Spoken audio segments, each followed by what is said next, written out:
অনেক বছর আগের কথা। চাকরির সুবাদে তখন আমার নানা চাঁদপুর থাকতো।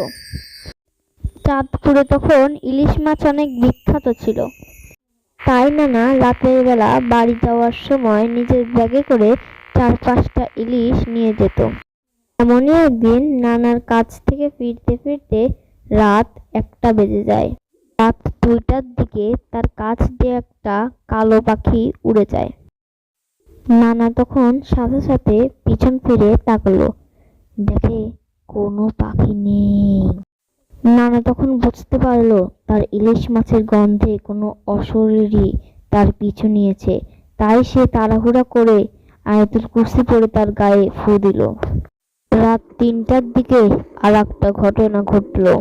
আচমকা একটা লোক নানার সামনে এসে হাজির হলো। লোকটি নানার সাথে কথা বলতে লাগলো। লোকটির কথাগুলো অনেক মোটা মোটা শোনা যাচ্ছে। লোকটি বলছিল, এই বুড়ো, তোর ব্যাগে থাকা ইলিশ মাছগুলো আমাকে দিয়ে দে। নানা কিছু না বলে চলতে লাগলো, কারণ সে বুঝতে পেরেছিল সেটা কোনো মানুষ নয়, কোনো অশরীরী আত্মা মানুষের রূপে তার কাছে এসেছে। নানা যখন যাচ্ছিল তখন পিছনের লোকটি রাগ ছিল নানার উপর। বলে রাখা ভালো, আমার নানা বাড়ির কাছে একটা ব্রিজ আছে, সেখানে নাকি অনেক অশুভ আত্মা বাস করে। নানা যখন ব্রিজ পার হচ্ছিল তখন সেই প্রেতাত্মাটা তার রাস্তা আটকে ধরে।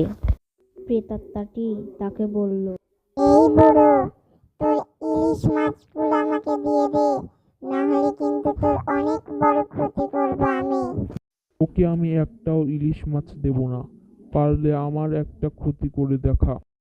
এই বুড়ো, তোর ইলিশ মাছগুলো আমাকে দিয়ে দে না, কারণ আমি তোর ক্ষতি করতে পারবো না, তুই আয়াতুল কুরসি পড়েছিস এই জন্য। এই বলে প্রেতাত্মাটি কাঁদতে লাগলো। আমার নানা প্রেতাত্মাটিকে বলল, ওকে আমি একটাও ইলিশ মাছ দেব না, কারণ সেই আমার অফিস থেকে বের হওয়ার পর তুই আমাকে অনেক জ্বালাচ্ছিস। তারপর প্রেতাত্মাটি পাখি হয়ে উড়ে গেল।